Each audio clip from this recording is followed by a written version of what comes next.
কথা কৈছিল যে শতিকা জুৰি আমাৰ স্থানীয় নিকায়সমূহ বা স্থানীয় প্ৰশাসন কেনেকৈ চলি আছে সেই সম্পৰ্কে তেখেতে গৱেষণা কৰিছিল আৰু তাৰেই তেখেতে পদাংক অনুসৰণ কৰি নিৰু হাজৰিকা বাইদেউ এই যিটো আনুষ্ঠানিক ভিত্তি যে এটা শাসন পৰিচালনাৰ যিটো আনুষ্ঠানিক ভিত্তি তাৰ ওপৰত যথেষ্ট গৱেষণা কৰিছে তেখেতে আসাম চিভিল সাৰ্ভিসৰ ওপৰত তেখেতে PhD কৰিছে পৰৱৰ্তী সময়ত তেখেতেও century of government of Assam 3টা ভলিউম ভেংকটা ৰাও ছাৰৰ লগ লাগি 3টা ভলিউম 3টা খণ্ড তেখেতলোকে প্ৰকাশ কৰিছে আৰু এই যে century of local self government Venkata Rao ছাৰৰ আৰু century of governments in Assam এই যিখিনি গ্ৰন্থ এইখিনি গৱেষকসকলে কেৱল অসমৰে নহয় বা উত্তৰ পূৰ্বাঞ্চলৰে নহয় বিভিন্ন যিসকল ভাৰতবৰ্ষৰ গৱেষক আছে তেওঁলোকেও এইটো বিচাৰি ফুৰে পৰৱৰ্তী সময়ত তেখেতে অৰ্গেনাইজেশ্যন সম্পৰ্কে গৱেষণা কৰিছে অটনমি সম্পৰ্কে গৱেষণা কৰিছে এই কথাবিলাক আমাৰ প্ৰফেসৰ জয়ন্ত কৃষ্ণ শৰ্মাই কৈছে কিন্তু মই কেৱল সেই কথাটো ক'ব বিচৰা নাই যে নিৰু হাজৰিকা অধ্যাপক নিৰু হাজৰিকা এগৰাকী শিক্ষক আৰু এগৰাকী ব্যক্তি হিচাপে কি আছিল সেই কথাটো আমি সকলোৱে জনা উচিত তেখেত সাংঘাতিক ধৰণে সংবেদনশীল আৰু মানৱদৰ্দী আছিল বাইদেউৰ চেহেৰা মিনু বাইদেউ নিৰু বাইদেউৰ চেহেৰা প্ৰায় একেই আমি বাইদেউৰ ওচৰত যেনে পিকনিকলৈ গ'লে বাইদেউৰ ওচৰত খাবলৈ নবহিছিলোঁ কাৰণ খাবলৈ বহিলে বৰ সংকট হয় কাৰণ বাইদেউ এমুঠিমান এচামুচমান খায় বাইদেৱে এচামুচ খোৱাৰ পাছত আমি একাহী কেনেকৈ খাম সেইকাৰণে বাইদেউৰ পৰা অলপ আঁতৰি আঁতৰি বহিছিলোঁ কিন্তু তেখেতৰ এইটো জীৱনশৈলীৰ এটা অংশ আছিল খুব কমকৈ খাইছিল আৰু বাইদেৱে নিজৰ বাবে আচবাব আৰু কাপোৰ কানি খুব কমকৈ কিনিছিল মানে তেখেত ইমান এটা সেইটো ভেংকটা ৰাও ছাৰৰ পৰা আহিছে ভেংকটা ৰাও ছাৰ যেহেতু গান্ধীবাদী এগৰাকী নেতা মানে ব্যক্তি আছিল দাৰ্শনিক বা চিন্তাবিদ আছিল তেখেতে জীৱনৰ সমস্ত উপাৰ্জন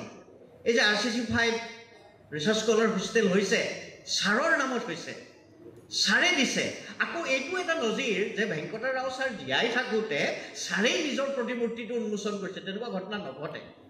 এনেকুৱা ধৰণৰ তেখেতৰ অৱদান আছিল যাৰ কাৰণে গৱেষকসকলে ছাৰক এৰি দিয়া নাছিল উত্তৰ পূৰ্বাঞ্চলত ৰাজনীতি বিজ্ঞানক এটা বিষয় হিচাপে গঢ় দিয়াত ভেংকটা ৰাও ছাৰৰ যিটো অৱদান সেই অৱদানক পৰৱৰ্তী পৰ্যায়ত আমাৰ দেৱপ্ৰসাদ বৰুৱা ছাৰ আছে দেৱপ্ৰসাদ বৰুৱা ছাৰৰ পাছত নিৰু হাজৰিকা বাইদেৱে গোটেই উত্তৰ পূৰ্বাঞ্চলৰ আমাৰ ৰাজনীতি বিজ্ঞানৰ যিটো মানে কাঠামো পৰিকাঠামো শৈক্ষিক বিদ্যায়তনিক পৰিকাঠামো সেইটো নিৰ্মাণ কৰাত বাইদেউৰ সাংঘাতিক ধৰণৰ অৱদান আছে গতিকে মিজোৰাম ইউনিভাৰ্চিটিয়ে হওক নাগালেণ্ড ইউনিভাৰ্চিটিয়ে হওক নেহু হওক ডিব্ৰুগড় ইউনিভাৰ্চিটি হওক এই সকলোবিলাক বিশ্ববিদ্যালয়ৰ লগত বাইদেউৰ এটা সাংঘাতিক ধৰণৰ সম্পৰ্ক আছিল যেটো ভেংকটা ৰাও ছাৰে সেই পথটো নিৰ্মাণ কৰি থৈ গৈছিল বাইদেউ সেইটো আগবঢ়াই লৈ গৈছিল এটা বিদ্যায়তনিক তেখেতৰ মানে নিষ্ঠা তো ব্যক্তি হিচাপে বাইদেউ কেনেকুৱা আছিল সেই কথাটো যিসকলে তেখেতক ওচৰৰ পৰা পাইছে তেওঁলোকে জানে অধ্যাপক জয়ন্ত কৃষ্ণ শৰ্মাকে প্ৰমুখ কৰি সেইটো সন্মুখত বহি আছে তেখেতলোক ছাত্ৰ আছিল পোনপটীয়া ছাত্ৰ আছিল মই নাছিলোঁ মই দিল্লী বিশ্ববিদ্যালয়ত পঢ়িবলৈ গ'লোঁ তাতে কিছু গৱেষণা কৰিলোঁ ঘূৰি আহোঁ মানে ইয়াতো শিক্ষক হিচাপে যোগদান কৰিলোঁ তাৰ পাছতো বাইদেউৰ লগত যিটো সম্পৰ্ক গঢ়ি উঠিল সেইটোৰ জৰিয়তে বাইদেউ সম্পৰ্কে মই যিবিলাক কথা জানিলোঁ আৰু মই ভাবোঁ সেই কথাবিলাকে মোক সাংঘাতিক ধৰণে প্ৰভাৱান্বিত কৰিছে এই বিশ্ববিদ্যালয় শিক্ষক প্ৰথম কথাটো হ'ল যে তেখেতে বিভাগটোক যি ধৰণে নিষ্ঠাৰে পৰিচালনা কৰিছে মই বহু হেড অফ দ্য ডিপাৰ্টমেণ্ট দেখিছোঁ কিন্তু বাইদেৱে ৰাতিপুৱা 9 বজাৰ পৰা 5 বজা 6 বজা 7 বজালৈকে নিৰন্তৰ বিভাগটোত কাম কৰিছিল মই যেতিয়া শিক্ষক হিচাপে যোগদান কৰিলোঁ তেখেতৰ তেতিয়া তৃতীয়টো কাৰ্যকাল দুটা কাৰ্যকাল তেখেতৰ জীৱনে শেষ হৈ গৈছে হেড অফ দ্য ডিপাৰ্টমেণ্ট তৃতীয়টো কাৰ্যকাল তেতিয়া বাইদেউ বয়সো যথেষ্ট হৈছে কিন্তু বিভাগটো ৰাতিপুৱাই বিভাগলৈ আহে ময়ো আহোঁ বাইদেউ আহে আৰু সহায় কৰিছিল যথেষ্ট সহায় কৰিছিল ছাত্ৰ ছাত্ৰীসকলক নাৰায়ণপুৰৰ কথা আমি জানো যে নাৰায়ণপুৰ যে IAS অফিচাৰ বিভাগৰ ছাত্ৰ আছে বাইদেৱে একেবাৰে নিজৰ পুত্ৰ সম গণ্য কৰিছিল নাৰায়ণৰ কথাটো বাদেই মই বিশ্ববিদ্যালয়ৰ শিক্ষক মই উপাৰ্জনো কৰোঁ কিন্তু বাইদেৱে লক্ষ্য কৰে যে এই ল'ৰাটোৰ কি বিপদ হৈছে মই দুটা উদাহৰণ দিম যে মোৰ মা কম বয়সত ঢুকালে এনেকুৱা এটা অৱস্থা যে মই যথেষ্ট বিপদত পৰিছোঁ বাইদেউ উপজাতি গৈ সেইটো বহুতৰ কাৰণে সৰু কথা কিন্তু মোৰ কাৰণে কিমান ডাঙৰ কথা আছে বাইদেউ 12,000 টকা মোক দিলে সেইটো 2005 চনৰ কথা তাৰ পাছত সময় পাৰ হৈ গৈ আছে মই সুযোগ বিচাৰি বাইদেউ পইচাটো ঘূৰাই দিবলৈ যাওঁ বাইদেউ মাত্ৰ মোক ক'লে তোমাৰ মা মোৰ মা সম গতিকে তুমি যাতে এই কামটো পুনৰ নকৰা এইটো আচলতে মোকতো তেনেকৈ সহায় কৰিবলগীয়া নাছিল কিন্তু বাইদেউ কেৱল মোৰ ক্ষেত্ৰতে নহয় আজি যিসকল বহি আছে তেখেতলোকে জানিব যে প্ৰত্যেকৰে ক্ষেত্ৰত এই কামটো কৰিছিল বিশ্ববিদ্যালয়ৰ অধ্যাপক হিচাপে তেখেতে যথেষ্ট উপাৰ্জন কৰিছিল কিন্তু উপাৰ্জন তেখেতে এই ধৰণে খৰচ কৰিছিল নিজৰ বাবে খৰচ কৰা নাই বাইদেউ এটা ঘৰ নবনালে এই যিটো ফ্লেট এটা কিনিলেগে পাছত শেষত তেখেতৰ এটা ইচ্ছা আছিল কিন্তু এনেকুৱা ধৰণে বেলেগক সহায় কৰোঁতে তেখেতে এই ধৰণে পাৰ কৰিছিল মানুহক কেনেকুৱা ধৰণে ভাল পাইছিল তাৰ বহু উদাহৰণ আছে বাইদেউৰ ঘৰত এগৰাকী আমাৰ বিশ্ববিদ্যালয়ত কৰ্মৰত এগৰাকী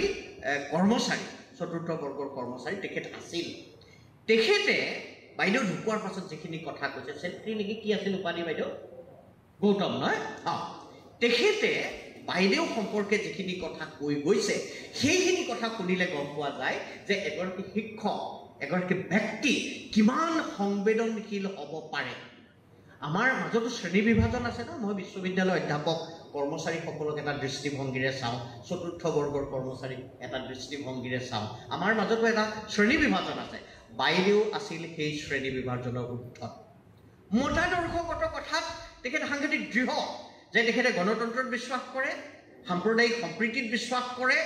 সকলোৰে মাজত সমিলমিল হোৱাটো বিচাৰে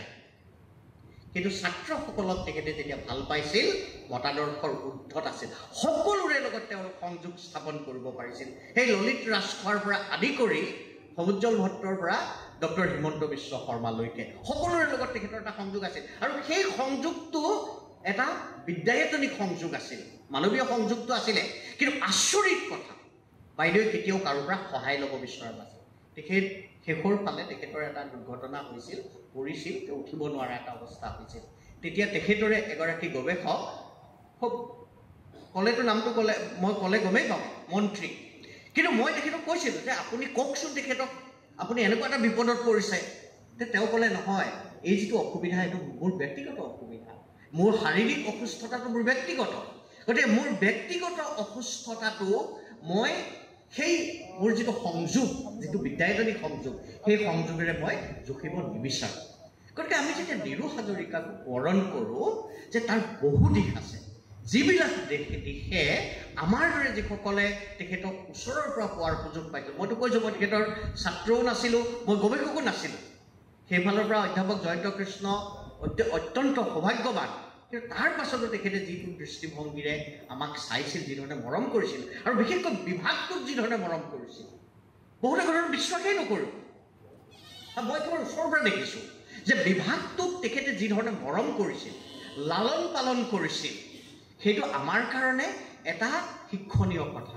আমি বহুতে সেই কামটো কৰিব পৰা নাই চৌহদটোক ভাল পাইছিল ল'ৰা ছোৱালীক ভাল পাইছিল আৰু নিস্বাৰ্থভাৱে নিস্বাৰ্থভাৱে ভাল পাইছিল আমাৰ বহুত সময়ত যেতিয়া ভাল পাওঁ আমাৰো কিছু চৰ্ত থাকে যে কথাবোৰ মিলাই নিমিলে এনেকুৱা বহুত কথা থাকে বাইদেউৰ সেই কথাবিলাক নাছিল আৰু সেইকাৰণে আৰু বাইদেৱে নিজেই নিজৰ কথা কৈ বা নিজৰ এটা ভাৱমূৰ্তি গঢ়িবলৈ তেখেতে কেতিয়াও চেষ্টা কৰা নাছিল তেওঁ এটা সামাজিক অৱস্থান ল'বৰ কাৰণে কেতিয়াও চেষ্টা কৰা নাছিল তেখেতে তেখেতৰ কাম কৰি গৈছিল আনক সহায় কৰি গৈছিল আৰু তাৰ প্ৰতিদান হিচাপে তেখেতে একো বিচৰা নাছিল মই ভাবোঁ এনেকুৱা এগৰাকী বিদুষী মহিলা এনেকুৱা এগৰাকী অধ্যাপিকাৰ সোঁৱৰণত গৱেষক ছাত্ৰ ছাত্ৰীসকলে এই অনুষ্ঠানটো আয়োজন কৰি অতি মহৎ কাম কৰিছে অতি ভাল কাম কৰিছে মই সকলোকে কৃতজ্ঞতা যাচিছোঁ ধন্যবাদ যাচিছোঁ শুভেচ্ছা যাচিছোঁ এই কামটো কৰাৰ কাৰণে আমি আগতে কৰিব লাগিছিল কৰিব পৰা নাই কিন্তু এইটো এটা শুভাৰম্ভ গতিকে এই কামটো সফল হওক আৰু এই কথাখিনিৰে মই মোৰ বক্তব্য সামৰণি মাৰিছোঁ মিনু বাইদেউৰ সুস্বাস্থ্য কামনা কৰিছোঁ আৰু বাইদেউৰ যিখিনি মানৱীয় গুণ তেখেতৰ যিখিনি বিদ্যায়তনিক অৱদান আৰু সমাজখন ধৰি ৰখাৰ কাৰণে তেখেতৰ যি প্ৰচেষ্টা সেইটো আমাৰ সকলোৰে বাবে এক আদৰ্শ হওক এই কথাখিনিৰে মই মোৰ বক্তব্য সামৰণি মাৰিছোঁ ধন্যবাদ জয়ন্তী মই আমাৰ গৱেষক যিসকল ছাত্ৰ ছাত্ৰীয়ে এই অনুষ্ঠানটো আয়োজন কৰিছে তেওঁলোকে এটা নাম দিছে নামটো কি দিছে This is organized by Research Scholar. Okay. This is organized by Research Scholar Aru to commemorate the name of Professor Neeru Hazarika Baidu. Age to process tar karone ma holang loisu. Baidor অবদানৰ বিষয়ে ইতিমধ্যে আমাৰ বিভাগৰ professor অখিলঞ্জন Dutta আৰু আমাৰ জয়ন্ত কৃষ্ণ শৰ্মা ডাঙৰীয়া তেখেতলোকে আপোনালোকৰ আগত অৱগত নিশ্চয় কৰিছে গতিকে মই এই বিষয়ে বাইডৰ বিষয়ে কিনো কম বাইডৰ অতি আমাৰ বিভাগৰ জ্যেষ্ঠ এগৰাকী অধ্যাপিকা হিচাপে লগ পোৱাৰ আমাৰ যিখিনি স্মৃতি ৰোমন্থন কৰি আপ্লুত হওঁ বাইডৰ ক্ষীণকা এগৰাকী মহিলা কিন্তু ইমান পাতল এগৰাকী মহিলা বাইডৰ পিছলৈ অধিক ক্ষীণকায় হৈ পৰিছিলে কিন্তু তৎসত্ত্বেও বাইডৰ যিটো বৌদ্ধিক তেখেতৰ উৎকৰ্ষ বৌদ্ধিক যিটো তেখেতৰ এচিভমেণ্ট সেই ক্ষেত্ৰত ভাবিলে আমি নিজে আপ্লুত হওঁ বিশেষকৈ বাইডৰ এটা নতুন ধাৰাৰ সৃষ্টি কৰিছিলে বাইডো was a true scholar of Professor V. Venkata Rao যিটোক আমাৰ বহু ক্ষেত্ৰত কোৱা হয় এটা ইনষ্টিটিউচনেল হিষ্টৰিকেল এপ্ৰ'চ বুলি কোৱা হয় বহুতে বিভিন্ন দৃষ্টিভংগীৰে মই এই কথা সকলোকে কওঁ আমাৰ থিয়ৰিৰ প্ৰয়োজন এই কাৰণে যে আমি কি দিশেৰে আমি সমস্যাবিলাক অনুধাৱন কৰোঁ কোনোবাই মাৰ্কছিষ্ট পাৰ্সপেক্টিভে কৰে কোনোবাই লিবাৰেল পাৰ্সপেক্টিভে কৰে আৰু বাইডৰ পাৰ্সপেক্টিভ টু লিবাৰেল পাৰ্সপেক্টিভৰ institutional democratic perspective with a historical outlook গতিকে বাইডৰ যদি আমি লিখনিবিলাক চাওঁ তেতিয়াহ'লে এই ইনষ্টিটিউচন গভৰ্নেন্স ইত্যাদিৰ ওপৰতে ডিচেন্ট্ৰেলাইজেশ্যন বিকেন্দ্ৰীকৰণ আদিৰ ওপৰত আমি দেখিবলৈ পাওঁ বাইডৰ লিখনিবিলাক দেখিবলৈ পালে দেখা যায় ইণ্ডিয়ান পাব্লিক সাৰ্ভিস কমিশনৰ ওপৰত লিখিছে বাইডৰ বিকেন্দ্ৰীকৰণৰ ওপৰত লিখিছে বাইডৰ অটনমিৰ ওপৰত লিখিছে পঞ্চায়তী ৰাজৰ ওপৰত লিখিছে বাইডৰ এথনিক অৰ্গেনাইজেশ্যনৰ ওপৰত লিখিছে গতিকে বাইডৰ এই যিটো বৌদ্ধিক যিটো যাত্ৰা আমাৰ কাৰণে সদায় পাঠ্য স্বৰূপ আছিলে বাইডক অনুসৰণ কৰি আমি বাইডৰ হাতত ধৰি আমি আগবাঢ়িছিলোঁ গতিকে সেইগৰাকী স্বনামধন্য আমাৰ গুৱাহাটী বিশ্ববিদ্যালয়ৰ অধ্যাপিকাৰ স্মৃতিত আজি যে অনুষ্ঠান আয়োজন কৰা হৈছে তাৰ কাৰণে মই আমাৰ ৰিচাৰ্চ স্কলাৰ ফৰামক আমাৰ গৱেষক ফৰামক মই ধন্যবাদ জনাইছো আৰু তোমালোকৰ লগতে মই যে দ্বিতীয় দিশে তোমালোকৰ আগত উপস্থাপন কৰিব বিচাৰিছো সেইটো হৈছে এই যে তোমালোক একত্ৰিত হৈছা এটো মই বৰ ভাল পাইছো এই যে আমাৰ ৰিচাৰ্চ স্কলাৰ সকল তোমালোকে সায়েন্স আৰ্টস কমাৰ্চ সকলো মিলি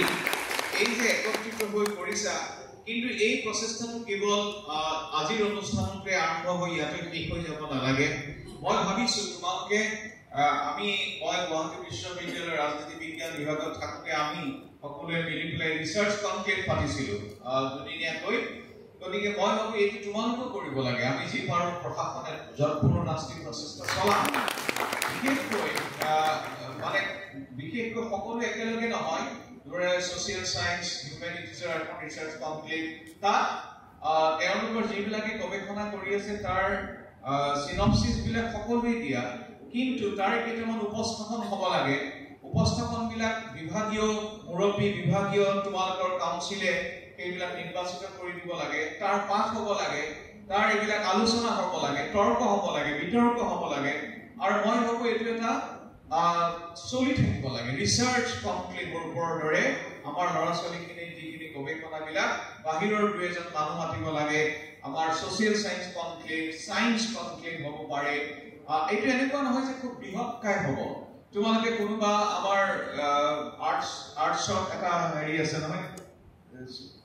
আমাৰ এটা কি বুলি কয় সেইটো সেমিনাৰ হল আছে আমি প্ৰভাইড কৰিম হলটো আৰু যি পাৰোঁ আমি সহায় কৰিম কিন্তু এই যিটো বৌদ্ধিক কচৰৎ এই যিটো বৌদ্ধিক যিটো প্ৰচেষ্টাবিলাক আমাৰ ল'ৰা ছোৱালীবিলাকে চলাব লাগে তোমালোকে আনকি তোমালোকক এইটো ৰিকুৱেষ্ট কৰিম অলপ জুনিয়ৰকো লগত লৈ লোৱা কাৰণ এতিয়া আমি প্ৰচেষ্টা চলাইছোঁ কেনেকৈ গুৱাহাটী বিশ্ববিদ্যালয়ত ছুপাৰ চিনিয়ৰ যিটো পৰম্পৰাটোক আমি কেনেকৈ লাহে লাহে বিদায় দিব পাৰোঁ তাৰ কাৰণে তোমালোকৰ সহায় লাগে তোমালোকে হোষ্টেলবিলাকলৈ যোৱা অলপ ল'ৰা ছোৱালীৰ লগত কথা পতা টক টু ইয়ৰ জুনিয়ৰ্ছ আমি যে এটা বৌদ্ধিক আমাক ভাবপুষ্ট পৰম্পৰা লাগে we need a proper intellectual environment গতিকে তোমালোকক যি সমৰ্থন লাগে I will try to provide my level best লিখিছিল আৰু এই যিজন ব্যক্তিয়ে লিখিছিল তেওঁৰ নামত আপোনালোকৰ আমাৰ বিশ্ববিদ্যালয়খনত কি আছে কিবা এটা আছে তেখেতৰ নামত লিখিব লাগে এক নম্বৰ বছৰ এক দুটা ইগৰাকী ব্যক্তিৰ অনুৰোধত লিখিছিল তেওঁৰ নামত আমাৰ বিশ্ববিদ্যালয়ত কিবা আছে। এতিয়া কিবাটো কি? কিবাটো বহুত ডাঙৰ, বহুত ওখ হ'ব, ইয়াতকৈ নোৱাৰি ক'বলৈ।